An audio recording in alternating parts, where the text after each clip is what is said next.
अगर अब ये आज जो बैरिस्टर अली ज़फ़र साहब ने फरमाया कि इमरान खान साहब मुल्क के लिए गिव एंड टेक कर सकते हैं, मुल्क के लिए वो उसको ये नाम दे रहे हैं, तो क्या हुकूमत इसको वेलकम करेगी? आप चाहते हैं या आप चलें, मैं ये कहता हूँ हुकूमत से तो जो अगर वो कोई सिलसिला चले, दोबारा कमेटी कोई बने, बातचीत हो तो तब है, लेकिन क्या बैसियत एक सियासतदान के, बैसियत एक सेनेटर के, आपको लगता है कि इस पेशकश को मुस्बत अंदाज में देखना चाहिए पूरे निज़ाम को कि अगर वो कहते हैं नहीं मैं मुल्क के लिए कोई गिव एंड टेक कर सकता हूं, तो आपने उनसे क्या, मैं अगर आपसे पूछूं, आप उनसे क्या गिव एंड टेक करवाना चाहते हैं?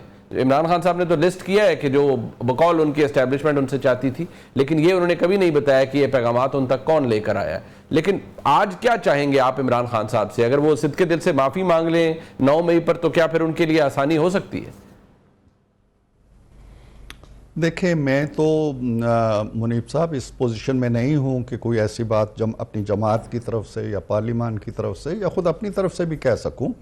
मैं तो चाहता हूं कि वो कानून और इंसाफ का जो मुरव्वजा निज़ाम है और जो मैकेनिज़्म है उसमें से गुज़रें और अपनी सफाई पेश करें। अगर अदालतें मुतमईन हो जाती हैं कि जी हाँ ये बेकसूर हैं, ये बाहर आ जाए। जहाँ तक गिव एंड टेक का मामला है ना, गिव एंड टेक कहें, डील कहें, कोई डील कहें, कोई NRO कहें, कोई सौदाबाजी कहें, ये एक ही लफ्ज़ के मुख्तलिफ तराजुम हैं, एक ही लफ्ज़ की तशरीहात हैं। लिहाजा पहले तो ये कहें जी कि हम डील के लिए सौदाबाजी के लिए तैयार हैं, आप हमें दें का भी वो वजाहत कर चुकी हैं कल। वो ये है कि जी हमें रिहा कर दें, हमें छोड़ दें। चलें, हमने छोड़ दिया, आपके पास क्या है उस छोड़ देने के एवज़? हमें नहीं चाहिए कि आप 26वीं आईनी तरमीम को माने, आप बेशक ना माने, आप ले गए हैं मामला अदालत में, अदालत जाने, हम जाने और उसका फ़ैसला जाने, हमें वो मामला तो वहाँ ठप हो गया। हम ये भी नहीं कहते कि अपनी तरमीम के बारे में जो दरख्वास्त दी है आपने वहाँ से वापस ले। हम ये भी नहीं चाहते कि जो खैबर पख्तूनख्वा की हुकूमत है वो हमें दे दें और आप जो हैं वो एक इसार करें और करो। हम कुछ नहीं चाहते। आप ये बताएं कि आपके पास देने को है क्या?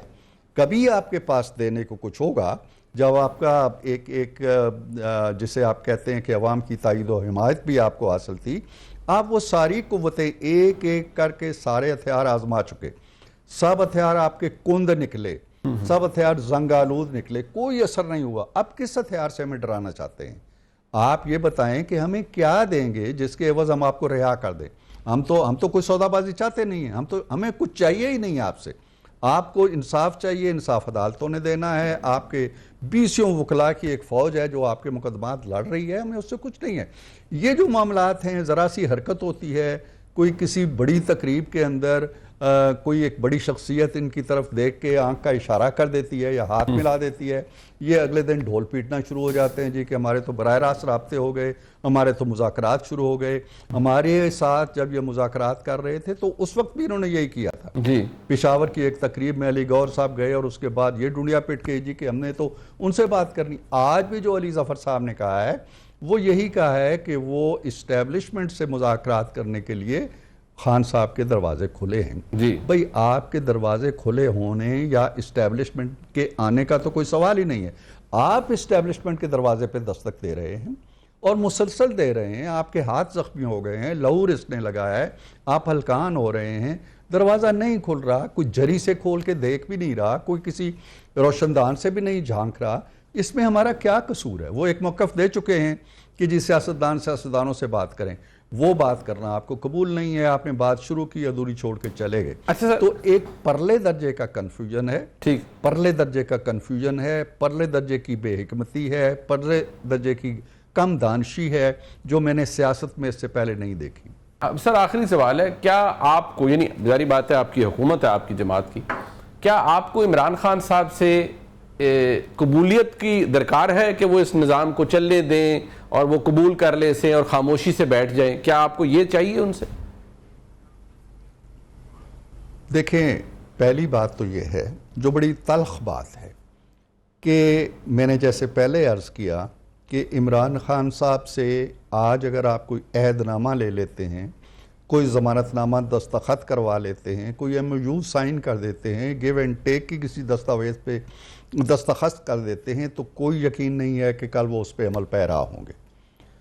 पहली बात तो ये है। दूसरी बात ये है कि वो इस निज़ाम को न माने, इस वक्त भी उनकी सेनेट के अंदर भारी तादाद मौजूद है, कौमी असम्बली के अंदर भारी तादाद मौजूद है, पंजाब असम्बली के अंदर भारी तादाद मौजूद है, एक सूबे में उनकी हुकूमत है। वो इस निज़ाम का हिस्सा हैं और वो इस निज़ाम को तिलपट करने की कोशिशों के बावजूद तिलपट नहीं कर पा रहे।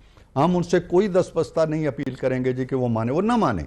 वो आइंदा 4 साल भी 5 साल भी इस निज़ाम के ख़िलाफ़ बोलते रहें, जहाँ जहाँ जो भी आपको उनको फ़ोरम मुयस्सर है उसके ऊपर एहतजाज भी करते रहें। हमें उनकी कबूलियत की, उनके अंगूठे की और उनके किसी दस्तावेज़ की और किसी सनद फजीलत की ज़रूरत नहीं है। हमारा निज़ाम चल रहा है अल्लाह के फजल करम से। जो 2 बड़ी चीज़ें हैं, हमने मईशत को संभाल लिया है, हमने जंग जीत ली है। इनसे बड़ी चीज़ें क्या होंगी जिनके लिए खान साहब का ज़मानतनामा हमें चाहिए होगा?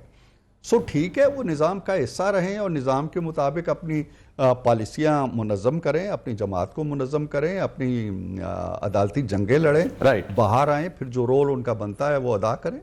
ठीक, बहुत शुक्रिया जनाब इरफान सिद्दीकी साहब मौजूद थे। प्रोग्राम में एक ब्रेक शामिल करते हैं, जब वापस आएंगे जो डेवलपमेंट्स हुई हैं इसके ऊपर पाकिस्तान के नामवर सहाफ़ी जनाब सैयद तलत हुसैन साहब हमारे साथ मौजूद होंगे, उनसे भी बात कर लेते हैं कि है क्या रास्ता है क्या फिर इमरान खान साहब के लिए, क्या हुकूमत को वाकई कुछ चाहिए खान साहब से या नहीं चाहिए, और ये अब सिर्फ उनकी एक इल्यूजन है कि मुझसे कुछ चाहिए हुकूमत को या मैं कुछ दे सकता हूँ, क्या वाकई कुछ दे सकते हैं या नहीं। तो मेरे साथ मौजूद है पाकिस्तान के नामवर सहाफ़ी जनाब सैयद तलत हुसैन साहब। बहुत शुक्रिया सर आपका, आपने अपना कीमती वक्त दिया।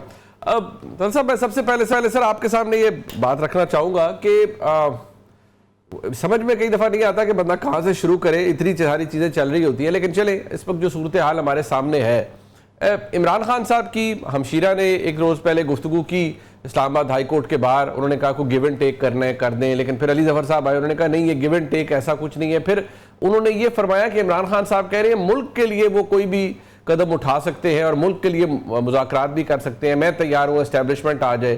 गुज़िश्ता रोज़ मेरे प्रोग्राम में उन्होंने फरमाया कि हम भारत के हवाले से और मामलात पर बात इमरान खान साहब एस्टैब्लिशमेंट से करना चाहते हैं, बट कोई जारी बात है कोई कदगन तो किसी चीज़ पर नहीं लगाई जा सकती। सो इमरान खान साहब की पोजीशन को इस वक्त हम कैसे देखें?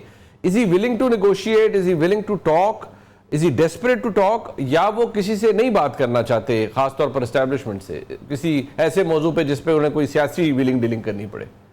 लेकिन जो आपने अलीमा की स्टेटमेंट का हवाला दिया वो तो अगर आप बार बार सुने, अगर आप में ये हिम्मत है कि आप बार बार सुने अलीमा की स्टेटमेंट को, बड़ा वाज़ेह है उस बयान के अंदर, बाद में तशरीह जो मर्जी उसकी कर ले कि वो भाई की जात के हवाले से बात कर रही और भाई को जेल से निकालने के लिए बात कर रही है। तो उस बयान के बारे में मेरे ज़हन में तो कोई अवाम नहीं है कि वो इमरान खान के लिए एक NRO मांग रही है, एक पाथवे मांग रही है, एक सेटल्ड सोल्यूशन मांग रही है और मेज पर बैठने की बात कर रही है जिसके अंदर इमरान खान कुछ चीजें छोड़ेगा और जिसमें इस्टेब्लिशमेंट कुछ चीजें छोड़ेगी। उसके बाद जरा पार्टी के लिए बहुत अच्छा है क्योंकि आपने अपना तमाम सोशल मीडिया इस शराब पर, इस तवक्को पर, इस हिजान पर खड़ा किया हुआ है कि इमरान खान डील नहीं करेगा और आपने लोगों को बताया हुआ है कि आप लोग जो है तैयार रहे और इमरान खान वहां पर खड़ा है।